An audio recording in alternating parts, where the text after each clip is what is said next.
Alright, now I'm here to talk about Zack Snyder's Rebel Moon. Now this is part 1 of part 2, so differentiate the context with that in mind. Speaking of the first part, Child of Fire. Well, after I saw it, how do I think about it? Is it good? Is it bad? Well, before the review, I will give you a brief explanation of the story. And this film centers around a space opera, kind of a Star Wars kind of thing.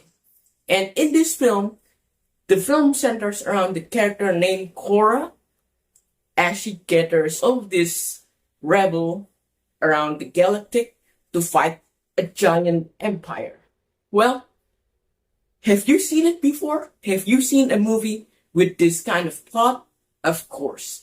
Many times. You name it, Star Wars, Dune, and a bunch of others. So, that said, the plot I think is not really that original, but I get it. I respect that there are a lot of different new ideas surrounding this film, even though it kind of replicates other film a lot, you know. When you're watching the film, you can see that there are a lot of similarities with this film to another film like Star Wars, Dune, like I mentioned before. For instance, there is a character using a red lightsaber, and there is a kind of a hierarchy in the plot that really is reminiscent of Dune. And so, in that regard, I think the film really replicates a lot of these things, but the films that you are replicating on do a really better job to, make the surroundings feel real. The films that they're replicating is simply better movies. And so, let's move on to the pros and cons. First, like I said before, I respect the idea, the urge to create something different. And this being the first part, I really understand. There are pacing issues, but I really do understand the purpose of the pacing issues sometimes. Because you're building a new world, and that you will have to explain a lot of things. And this is due to the runtime of the film. The runtime of the film is around 2 hours and a half. And I think this film could have trimmed a lot of stuff, to make the pacing more intense. But as I said before, this film has a lot to catch on, to cram onto one film. And I think in some cases, the pacing didn't really work very well. The cinematography.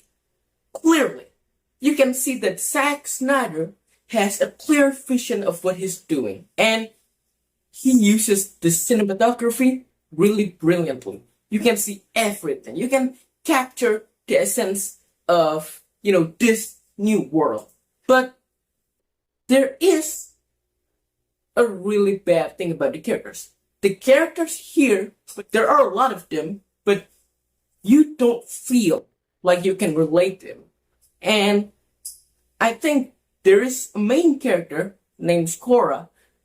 Even with her, you cannot relate to her character very well. And the film spends a lot of time trying to establish her backstories, trying to establish her motivation. And for some reason, it just doesn't click with you very well. And I think that is, kind of a problem in the writing. Not the performances, but how he is writing the characters. And with the other characters surrounding her, you can't really feel anything as well. They're not relatable because we don't spend a lot of time with them. There is a couple of characters that are in here just to die, without any backstories, without anything. So they're here just for one film and they die quick. And that is a big character issue. I know that this is supposed to be setting up a larger universe, but sometimes the characters do not feel relatable. Even the main character doesn't feel relatable enough to the audience.